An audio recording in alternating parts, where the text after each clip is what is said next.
Bismillahirrahmanirrahim. Assalamualaikum warahmatullahi wabarakatuh. Alhamdulillah rabbil alamin.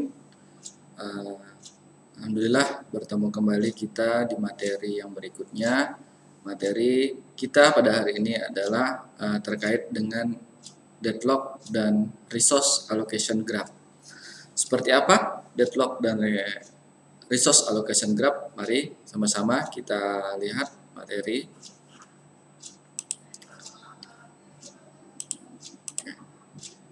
Deadlock. Nah, nih. Latar belakang terjadinya deadlock adalah adanya sekumpulan proses yang diblok, di mana setiap proses membawa sebuah sumber daya dan menunggu mendapatkan sumber daya yang dibawa oleh proses lain. Nah, jadi bisa dikatakan deadlock ini terjadi ketika sesama proses atau antara satu proses dengan proses yang lain tidak ada yang mau mengalah. Jadi semuanya membutuhkan resource, sedangkan resource tersebut juga dibutuhkan juga oleh proses yang lain. Jadi bisa dikatakan satu resource itu direbutkan bersama. Jadi tidak ada resource yang mau mengalah atau menyerahkan resource tersebut. Nah, maka dari itulah terjadi deadlock. Tipe dari resource ada 3 jenis tipe dari resource. Yang pertama adalah CPU cycle, kemudian yang kedua adalah ruang memori, kemudian yang ketiga adalah perangkat input atau output. Nah, jadi kalau dikatakan resource ataupun sumber daya, seperti apa sih bentuk realnya? Ini bentuk dari real dari resource. Bisa berupa CPU, cycle, memori, ataupun di perangkat input ataupun output.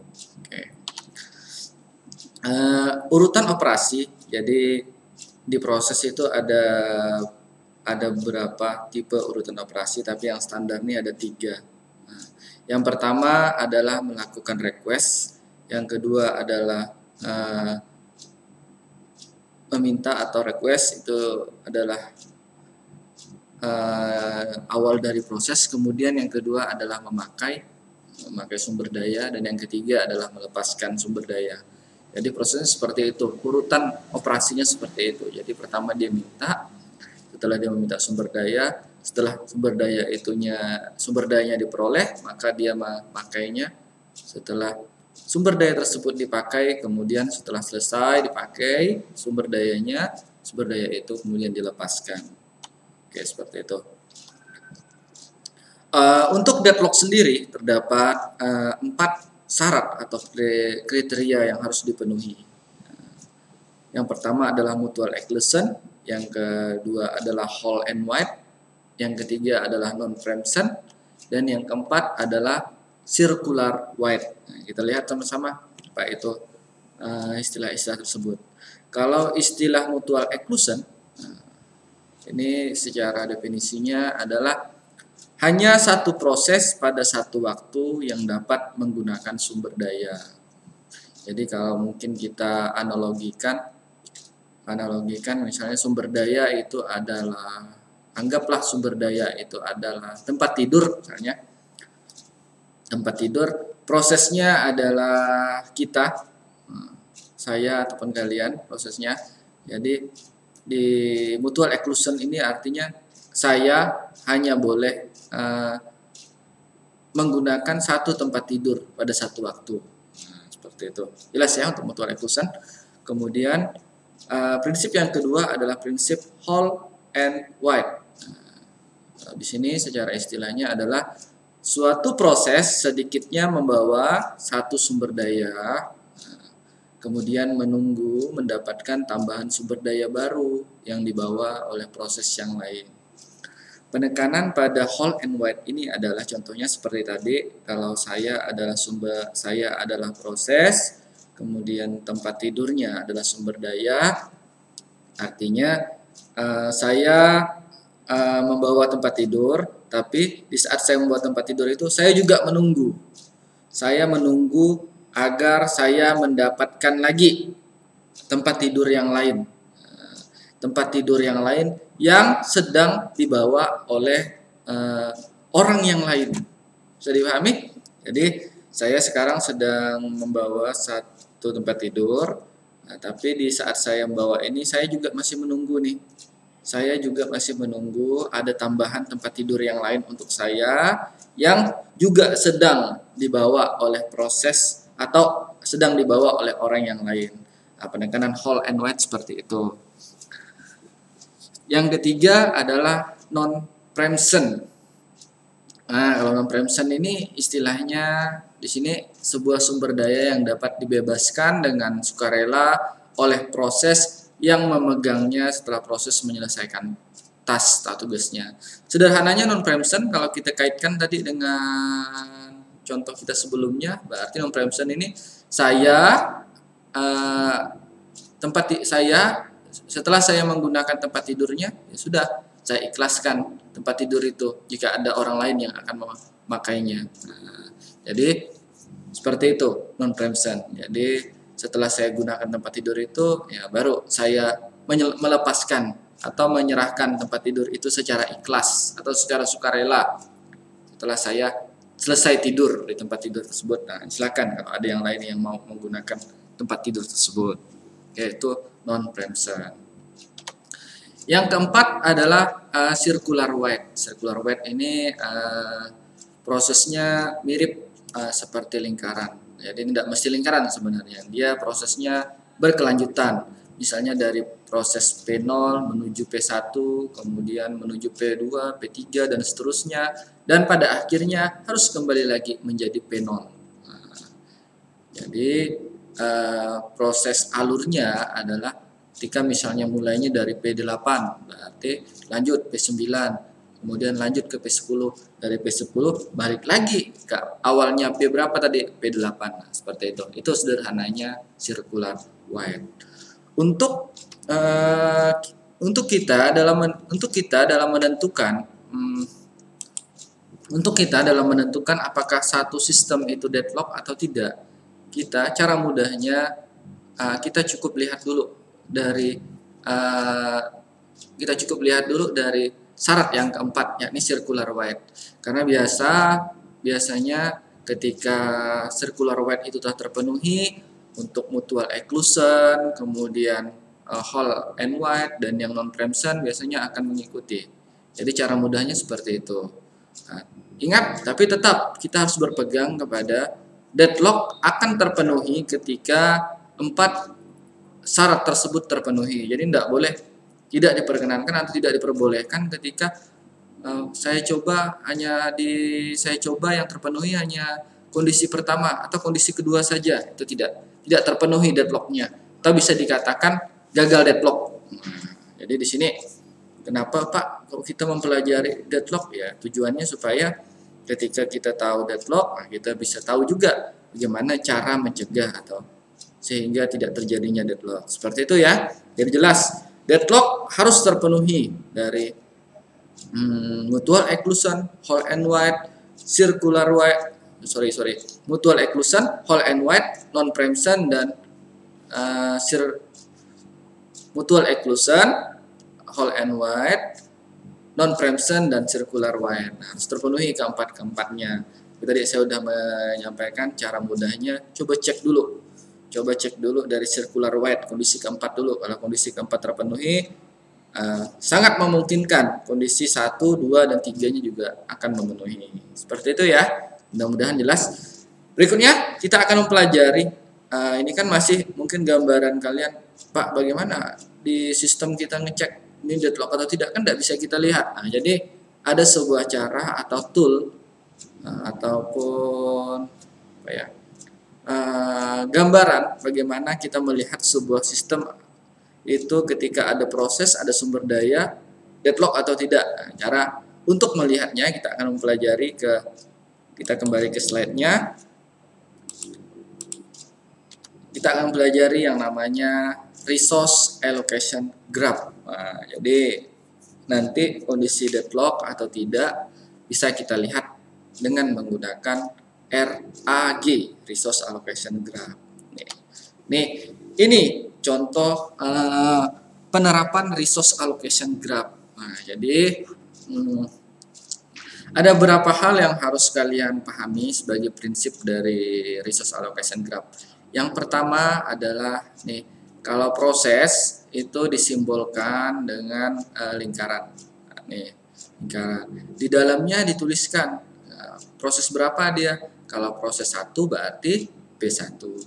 Kalau proses 2 berarti lingkaran di dalamnya ada P2.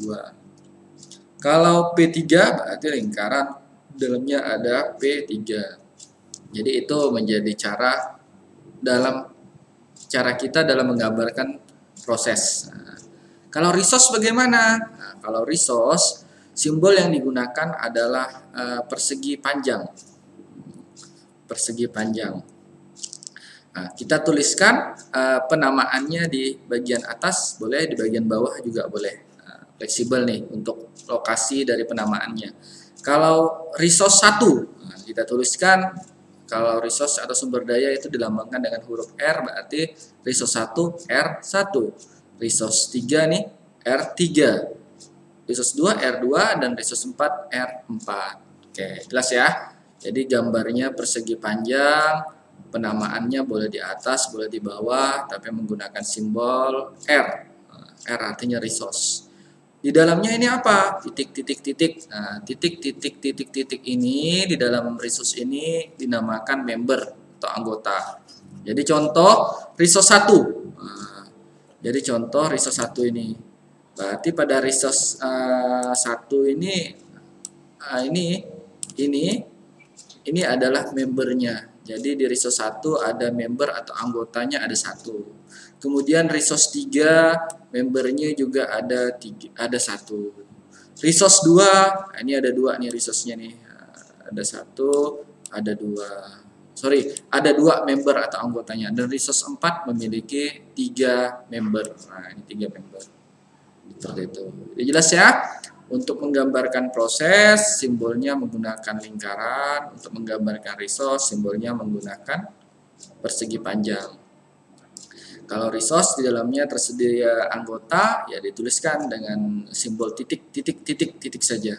Kemudian bagaimana Pak untuk melihat tadi kita ada konsep meminta, urutan operasinya kan meminta, kemudian menggunakan, kemudian melepaskan. Gitu kan. Jadi dilihatnya di sini. Ini kalau kita lihat dari gambar ini P1, R1, P1 tanda panahnya mengarah ke R1. Berarti pembacanya adalah proses 1 meminta resource 1. Proses 1 meminta resource 1.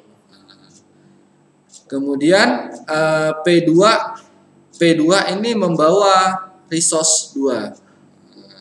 Pada saat dia membawa resource 2, P2 juga menunggu atau meminta nih resource 3. Dan resource 3 ini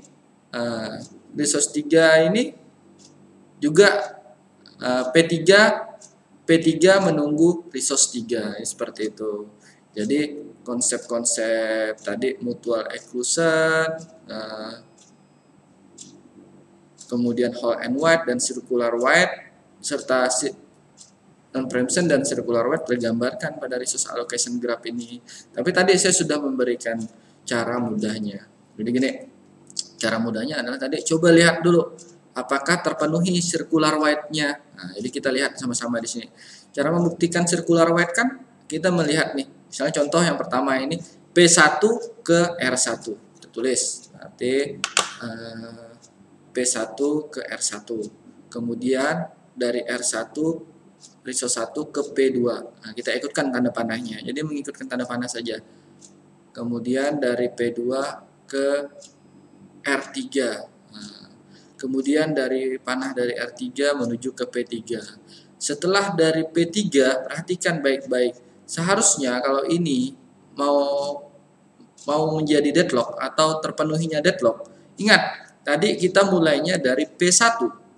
Nah, tapi perhatikan tanda panah yang dari P1 ini. Nah, perhatikan baik-baik tanda panah yang dari P1 ini kan gini seperti ini, kemudian mengarah ke sini, kemudian mengarah ke sini. Perhatikan, dari P3 ini tidak kembali melanjutkan ke P1.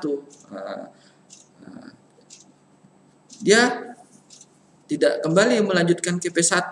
Nah, seandainya dia melanjutkan KP1 dengan melewati resource terlebih dahulu, bisa saja ini berpotensi deadlock. Tapi karena ini ada yang terputus, nah ini terputus ini, terputus tidak sirkular, artinya pada resource allocation graph ini, menyatakan bahwa ini RAG-nya tidak deadlock atau gagal deadlock, seperti itu. Jelas ya? Terus bagaimana dari RAG yang gagal deadlock ini kita perbaiki supaya menjadi deadlock? Nah, ini solusinya. Jadi tadi kan perhatikan baik-baik bagian sini. Nah, dari sini kan udah terputus nih.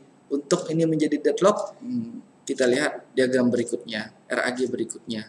Nah, jadi dari P3 ini meneruskan, tanda panahnya ada nih. Nah, ini tambahannya nih. Nah, ini tambahannya.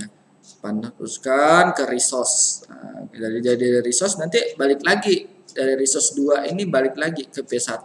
Sehingga bisa kita lihat nih, secara tidak langsung ya ini menjadi sebuah lingkaran ya. Ini saya ikutkan, ini kan. Nah, ini yang namanya sirkular nih. Nah, kan kembali lagi dia dari sini nih balik lagi ke sini. Seperti itu. Nah, jadi kalau sudah circular weight-nya terpenuhi, biasanya untuk konsep mutual exclusion, whole and wide, dan non-preemption akan mengikuti. Nah, jadi di diagram ini RAG yang pertama ini tidak deadlock, tapi di RAG ini sistemnya menjadi deadlock. Oke, itu gambaran sekilas resource allocation graph. Nanti kita coba dengan berbagai variasi resource allocation graph yang lain untuk melihat bagaimana suatu sistem itu dikatakan deadlock atau tidak. Nah, seperti itu ya. Oke, kita lanjutkan dulu di teoritisnya. Oh, ini masih ada nih, masih ada satu RAG. Arti kalau ini bisa kita lihat. Nah, ini bisa kalian simpulkan secara langsung. Oh, ini Pak, P2-nya ini tidak mengarah kemana-mana nih, P2-nya tidak membentuk circular weight. Udah, ini udah jelas, berarti gagal deadlock. Gagal deadlock. Nah, ini deadlocknya gagal, gitu. Karena P2-nya, ya kan? Jadi tidak perlu cek mutual exclusion-nya bagaimana, whole and wide-nya bagaimana, non-preemption-nya bagaimana. Ketika circular weight pun tidak terpenuhi, otomatis dia menjadi gagal deadlock. Oke. Jadi setelah kita mempelajari deadlock, nanti kita bisa menyimpulkan bagaimana cara menanganinya. Nah, jadi untuk menanganinya ada beberapa cara. Yang pertama, kita bisa menggunakan sebuah protokol untuk menjamin bahwa sistem. Jadi kita udah tahu nih deadlock itu seperti itu. Nah, berarti kita harus menjaga sebuah sistem tidak memasuki status deadlock. Yang kedua, kita izinkan memasuki status deadlock. Kita izinkan dulu dia masuk ke deadlock, barulah kita perbaiki. Seperti contoh tadi kan. Oh, ini deadlock, kita perbaiki. Atau ini tidak deadlock, udah aman berarti. Nah, tapi kalau di contoh tadi kan dia dari tidak deadlock menjadi deadlock. Nah, itu untuk kita basic kita belajar. Kemudian yang ketiga, kita abaikan permasalahan seakan-akan deadlock tidak pernah terjadi. Nah, seperti itu cara menangani. Jadi kita abaikan saja.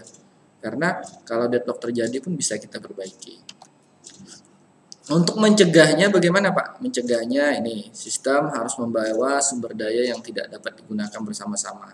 Jadi tidak boleh ada satu sumber daya itu dipakainya sama-sama. Itu harus kita cegah. Kemudian sistem juga harus menjamin bila satu proses meminta sumber daya, maka proses tersebut tidak sedang dipegang atau digunakan oleh sumber daya yang lain. Jadi sumber dayanya ini belum selesai nih.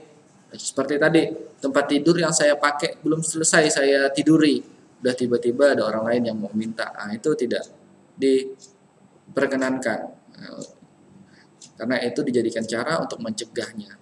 Kemudian seluruh proses kita jadikan dia preemption sehingga tidak ada tunggu-menunggu.